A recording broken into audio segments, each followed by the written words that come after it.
नमस्कार दोस्तों, जैसा कि आप सभी जानते हैं 18 मई से बिहार स्टेट की परीक्षा लाइव हो रही है, लाइव चल रही है, ऑनलाइन एग्जाम हो रही है।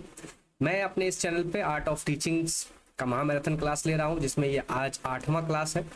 पिछले 1 से लेकर 7 वीडियो अपलोडेड है आर्ट ऑफ टीचिंग के पैनल लिस्ट में, प्ले लिस्ट में जाकर आप देख सकते हैं। आर्ट ऑफ टीचिंग नाम का एक प्ले लिस्ट मिलेगा आपको, वहाँ ये सारी वीडियो लोड है। ये सारे वीडियो परीक्षा के स्तर के हैं और 18 मई से जो लोग परीक्षा देकर आ रहे हैं वो हमारे टच में हैं, और उनसे जब बातचीत होती है तो वो कहते हैं कि ऐसे ही सवाल पूछे जा रहे हैं। तो बहुत सारे सवाल हूबहू मैच कर रहे हैं और ऐसे ही सवाल आपसे पूछे जाते हैं। तो चलिए आज के सेशन की शुरुआत कर लेते हैं। यदि आप चैनल पर नए हैं तो सब्सक्राइब करिए, बेल आइकन को हिट करिए, लेटेस्ट अपडेट आपको मिलते रहेंगे। और हमें सपोर्ट करिए और कमेंट बॉक्स में अपनी राय देना ना भूलिए। तो चलिए शुरू करते हैं। पहला सवाल, इनमें से कोई एक शिक्षण परिविधि नहीं है। यानी कह रहा है कि जो शिक्षण परिविधि नहीं है वो पूछ रहा है हमसे, क्या अभ्यास है, क्या ये किंडरगार्टन है, क्या चित्रण है, क्या नाट्य रूपांतरण है। तो पूछा क्या जा रहा है, शिक्षण प्रविधि। देखिए साइकोलॉजी का जो एग्जाम होता है उसमें आपको बहुत ही बारीकी से शब्दों पे ध्यान देना पड़ता है। शिक्षण परिविधि यानी पढ़ाने की विधि नहीं है पूछ रहा है, तो नहीं अभ्यास तो है ही, किंडर का चित्रण तो है ही, नाट्य है नहीं। ये किंडरगार्टन क्या है? किंडरगार्टन एक मनोवैज्ञानिक सिस्टम है जो बच्चों के लिए इस्तेमाल किया जाता है, जिसे फ्रॉवेल नामक विद्वान ने बताया था। देखिए यहाँ पे डिटेल्स भी दिया हुआ है, आप उसे पढ़ सकते हैं। देखिए यहाँ लिखा है कि किंडरगार्टन एक शिक्षण प्रविधि नहीं है। किंडरगार्टन छोटे बच्चों के शिक्षण के लिए एक मनोवैज्ञानिक प्रणाली है। किंडरगार्टन का शाब्दिक अर्थ बच्चों का बगीचा है, और किंडरगार्टन प्रणाली को एक जर्मन शिक्षा शास्त्री फ्रेडरिक फ्रॉवेल ने किया था। तो भाई ये भी सवाल पूछा जा सकता है कि जो किंडरगार्टन व्यवस्था है उसे किसने दिया? फ्रॉवेल ने दिया। फ्रॉवेल, इस विधि के अंतर्गत फ्रॉवेल ने बच्चों को पौधे के रूप में माना और शिक्षक को माली या बागवान के रूप में माना। चलिए अगला सवाल लेते हैं। अगला सवाल है क्लासिक कंडीशनिंग क्या है? तो भैया क्लासिक कंडीशनिंग क्या है? सहचर विधि है, स्वायत्त अधिगम है, सहायता अधिगम है, सहयोगात्मक अधिगम है। तो भाई क्लासिक कंडीशन सहचर्य अधिगम है। सहचर्य अधिगम ए इज द करेक्ट ऑप्शन। सहचर्य अधिगम सिखाने का किसी भी बालक को सिखाने की एक विधि है जिसमें बालक उत्तेजनाओं से जुड़ा हुआ शामिल और महसूस करता है। इस विधि को पावलोव साहब ने दिए थे। पावलोव नामक विद्वान जो था एक मनोवैज्ञानिक थे, उन्होंने क्लासिक कंडीशन की विधि दिया। अगला सवाल लेते हैं दोस्तों। प्रभावकारी शिक्षण विधि है? बिल्कुल है। तो प्रभावकारी शिक्षण विधि क्या है? प्रदर्शन है, परंपरागत है, अन्योन्य क्रियात्मक व्याख्यान है, कोई नहीं। तो प्रभावी शिक्षण विधि जो है अन्योन्य क्रियात्मक व्याख्यान विधि है।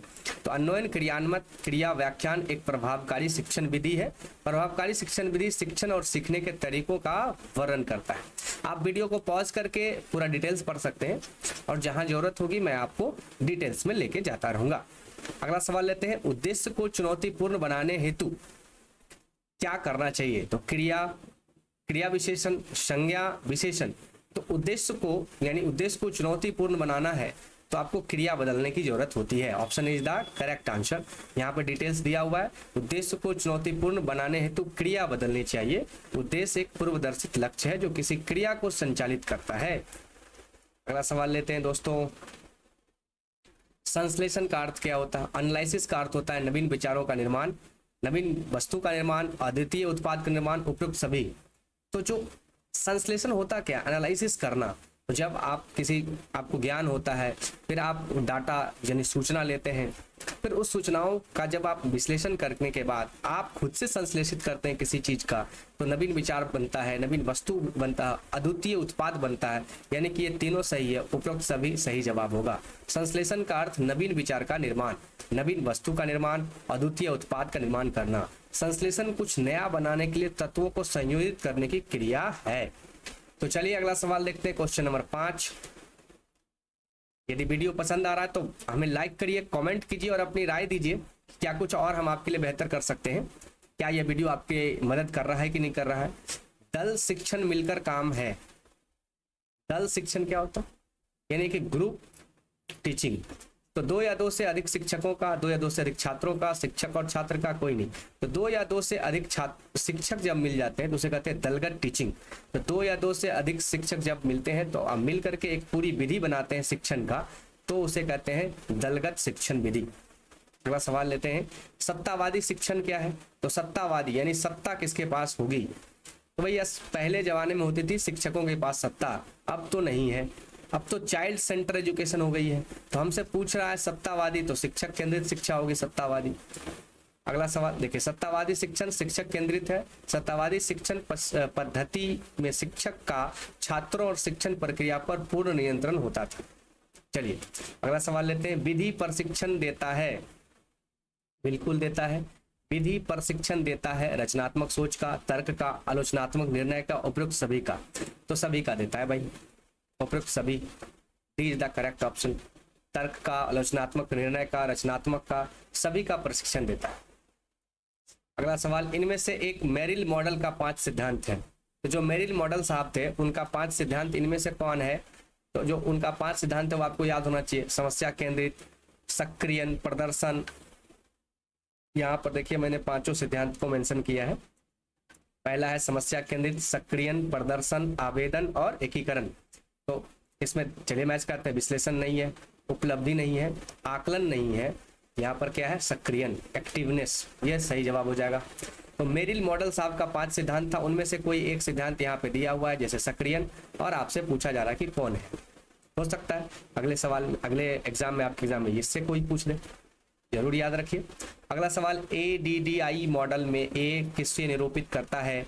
तो ADDI मॉडल में ए विश्लेषण यानी एनालिसिस को निरूपित करता है, और डी डिजाइन को, डी डेवलपमेंट को, आई इम्प्लीमेंटेशन को, और ई इवेल्युएशन को निरूपित करता है। यहाँ ऑप्शन हमारा ए करेक्ट ऑप्शन है। अगला सवाल लेते हैं, निम्नलिखित में कौन सा कौशल सूक्ष्म शिक्षण नहीं है? तो कौन सा शिक्षण सूक्ष्म शिक्षण नहीं है? कौन सा कौशल सूक्ष्म शिक्षण नहीं है? तो खोजपूर्ण प्रश्न कौशल, चित्रकला कौशल नहीं है दोस्तों। सवाल का जवाब बी है। अब ये सोचते हैं सूक्ष्म शिक्षण कौशल क्या है? इसे कहते हैं अंग्रेजी में माइक्रो टीचिंग। आप लोग बीएड में पढ़े होंगे, माइक्रो टीचिंग का मतलब शिक्षक के अंदर स्किल डेवलपमेंट कर। क्लियर है? अगला सवाल, प्रशिक्षण द्वारा किया जा सकता है? बिल्कुल किया जा सकता है। क्या क्या किया जा सकता है? कौशल का विकास कर सकते हैं, स्वास्थ्य, कृत्रिम व्यवहार, ये सब नहीं, कौशल का विकास कर सकते हैं। प्रशिक्षण जब आपको मिलती है ट्रेनिंग तो आपके अंदर स्किल डेवलप होता है। हर जॉब में टीचर भी बनेंगे आप तो आपको मिलेगी ट्रेनिंग, हर जॉब में मिलती है, सभी जगह मिलती है ताकि आपका स्किल डेवलप हो सके।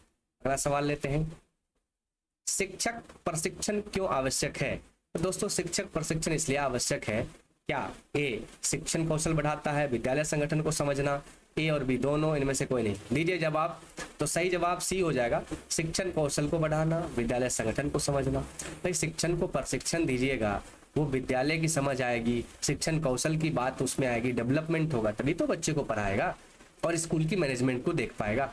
अगला सवाल, निम्नलिखित में से कौन सी विधि कक्षा में काफी बार उपयोग की जा सकती है? तो केस अध्ययन, अवलोकन, प्रयोगात्मक, उपयुक्त में से कोई नहीं। देखिए केस अध्ययन, केस स्टडी आप हर बार नहीं यूज कर सकते, कभी कभी चल जाएगी ये बात, लेकिन अवलोकन यस ये हर बार यूज कर सकते हैं। प्रयोग हमेशा नहीं करते। यहाँ कह रहा है काफी बार, सबसे ज्यादा बार यूज होने वाली है अवलोकन। Option b is the correct answer. अगला सवाल लेते हैं दोस्तों। अगर पसंद आ रहा तो वीडियो को लाइक कीजिए, यहाँ पे डिटेल्स दिया हुआ आप उसे भी पढ़ सकते हैं। अगला सवाल लेते हैं, हमारे चैनल पे नए हैं तो सब्सक्राइब कीजिए, हमें सपोर्ट कीजिए ताकि हम आपके लिए ऐसे ही वीडियो लाते रहें। बच्चे के सीखने के लिए किस प्रकार का कक्षा वातावरण अधिक अनुकूल है? तो बच्चों को सीखने के लिए कौन सा वातावरण अनुकूल होगा भाई? तो कक्षा का निष्क्रिय, अरे भाई निष्क्रिय वातावरण में बच्चा हमारा कैसे सीखेगा? शिक्षक के अनुकूल कक्षा, अब शिक्षक जाके सो जाएंगे तो क्या, ऐसा थोड़ा है। कक्षा का भौतिक वातावरण बेस्ट होना चाहिए, भौतिक फिजिकल चीजें होना चाहिए, बेंच कुर्सी टेबल होना चाहिए, वातावरण शुद्ध होना चाहिए, प्रॉपर वहाँ पे सारे लर्निंग टीचिंग मटेरियल और मेथड होना चाहिए, पूरी फिजिकल व्यवस्था बेहतर हो, उसमें जब एक बच्चा बैठा रहेगा और जब एक टीचर पढ़ाएंगे तो वो एक बेस्ट होगा, सीखने के लिए अनुकूल विधि हो जाएगी। अगला सवाल लेते हैं दोस्तों। चलिए अगला सवाल है क्वेश्चन नंबर 16, पाठ्य पुस्तक का कक्षा में क्या उपयोग है? तो पाठ्य पुस्तक का कक्षा में क्या उपयोग है? विचारों और सोचों की व्याख्या करना, शैक्षिक उद्देश्य की प्राप्ति, पढ़ाया जाना है उसकी परिसीमन, इनमें से कोई नहीं। सोच के देखिए, शैक्षिक उद्देश्य की प्राप्ति, पाठ्य पुस्तक का कक्षा में उपयोग है शैक्षिक उद्देश्य की प्राप्ति। अगला सवाल ले, चलिए अगला सवाल लेते हैं। निम्नलिखित में कौन सा कथन सत्य नहीं है? नहीं पूछ रहा है। पाठ्य पुस्तक के माध्यम से छात्रों की स्मरण शक्ति का विकास होता है, तो सही लग रहा है दोस्त। पाठ्य पुस्तक के मध्य से छात्रों की तर्क शक्ति का विकास होता है, ये भी सही है भाई। पाठ्य पुस्तक छात्रों की पढ़ाई से विमुख करता है, अरे यार विमुख कैसे करेगा? अगर आपके पास कोई बुक है तो वो आपको अट्रैक्ट करेगी ना पढ़ने के लिए। विमुख कैसे करेगा? विमुख का मतलब भगाना, अट्रैक्ट का मतलब लाना। तो ये ऑप्शन नहीं ही तो पूछा है, नेगेटिव पूछा है, तो option c is the correct answer. अगला सवाल, शिक्षक प्रभावशीलता के मानदंड क्या है? शिक्षक का जो प्रभाव है उसके मानदंड क्या है? योग्यता, उत्पादन, प्रक्रिया। भाई सब कुछ सही है। योग्यता तो होनी चाहिए टीचर में, उसके अंदर एक प्रोडक्शन की भी क्षमता हो और प्रोसेस तो उसके पास हो ही। उपरोक्त सभी is the best answer, option D is the correct answer. अगला सवाल, शिक्षकों के समायोजन का प्राथमिक उत्तरदायित्व होता है किसके साथ? यानी शिक्षक सबसे पहले किसके साथ एडजस्ट करेंगे? प्राथमिक पूछ रहा है आपसे, प्राथमिक प्राइमरीली रूप से शिक्षक स्वयं के साथ होना चाहिए, दूसरे रूप में बच्चों के साथ होंगे ना। और प्रधानाध्यापक तो बहुत सेकेंडरी थर्डरी चीज होते, टर्सरी में आ जाए। शिक्षक पहले खुद में, जैसे मैं पढ़ा रहा हूँ तो पहले अपने आप को तैयार करता हूँ कि मैं आपको पढ़ा पाऊँ, मैं आपको ये बता पाऊँ, कुछ सवाल आपको करा पाऊँ। तो खुद से मैं जब तक कमिटेड नहीं हूँगा तो मैं नहीं पढ़ा पाऊंगा, इसलिए सबसे पहले मैं खुद से एडजस्ट करता हूँ। चलिए अगला सवाल लेते हैं। शिक्षक केंद्रित विधियों की विशेषता क्या है? भाई शिक्षक केंद्रित विधियों की विशेषता, औपचारिकता आ जाएगी, शिक्षक की संप्रभुता आ जाएगी, ये सब शिक्षक को सेंटर करता है। केंद्र में शिक्षक जब होंगे तो यही सब होगा जैसे पहले जमाने में होते थे, नवीन तकनीकी का इस्तेमाल नहीं होगा। तो उपयुक्त में से सारे लक्षण हैं, ये सारे लक्षण सही हो जाएंगे कब? जब टीचर सेंटर एजुकेशन होगी, जो कि अब नहीं है। क्लियर है? औपचारिकता मतलब एक नियम, बस नियम है, आए गए। शिक्षक की संप्रभुता, शिक्षक के पास पूरा पावर आ जाएगा, जैसे मन वैसे क्लास को चलाएगा। नवीन तकनीक का यूज करेगा नहीं, क्योंकि शिक्षक पुराने लोग हैं तो पुराने यूज करते हैं। जैसे आज डिजिटल बोर्ड आया तो कुछ ही शिक्षक ऑनलाइन आए हैं, सारे तो नहीं आ गए। उन्होंने क्या किया? नई तकनीकी की अवहेलना कर दिया।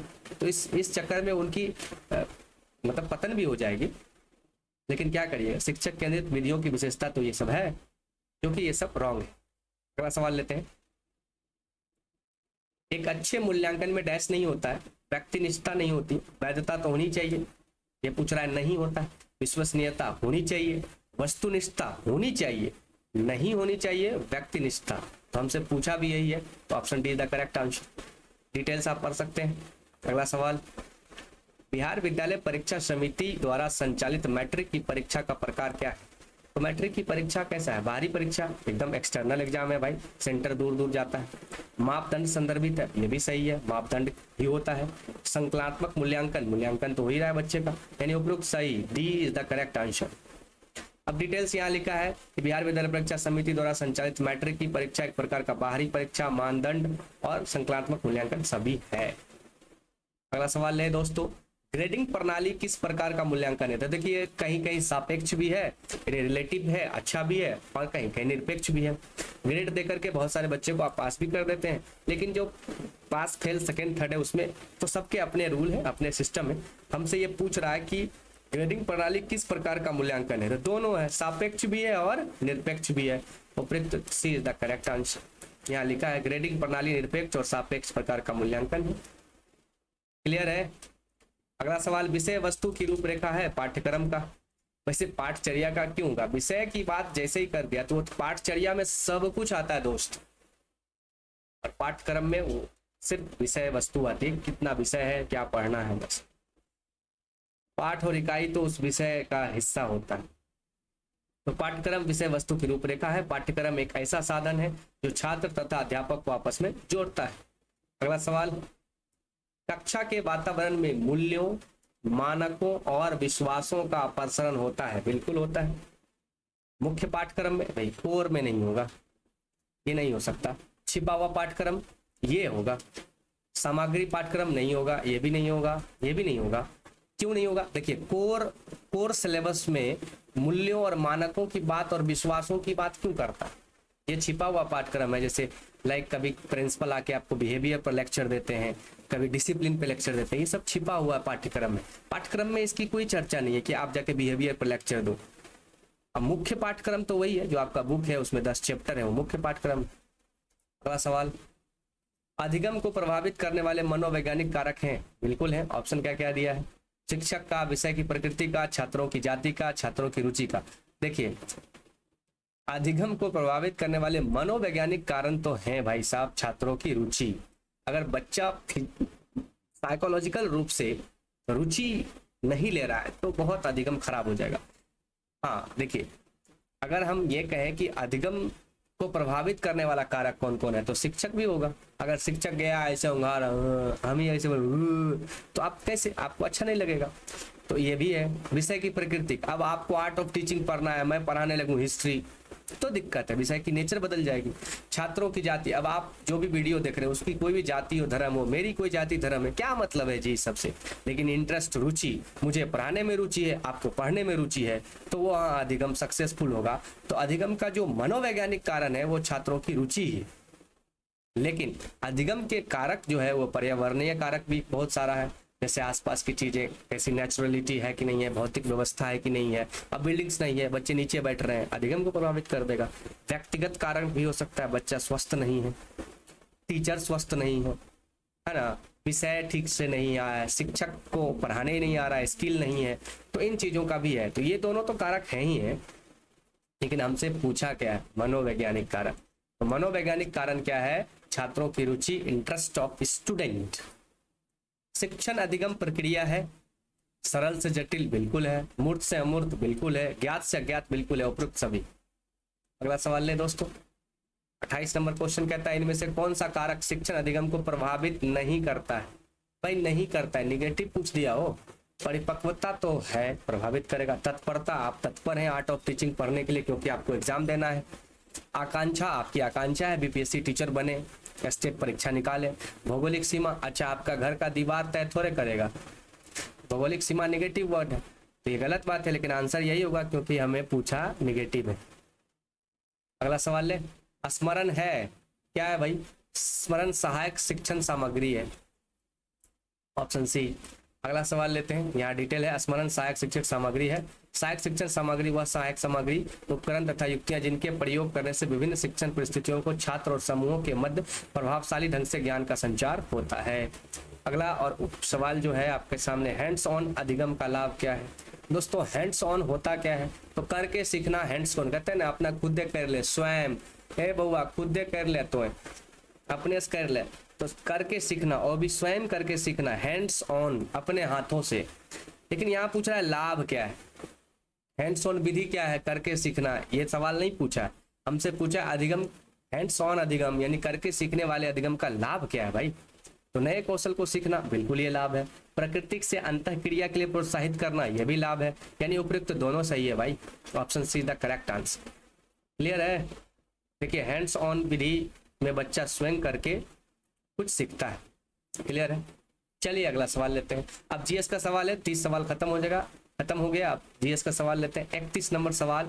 1875 में कोलकाता, अब कोलकाता में स्थापित भारतीय लीग से कौन जुड़े थे?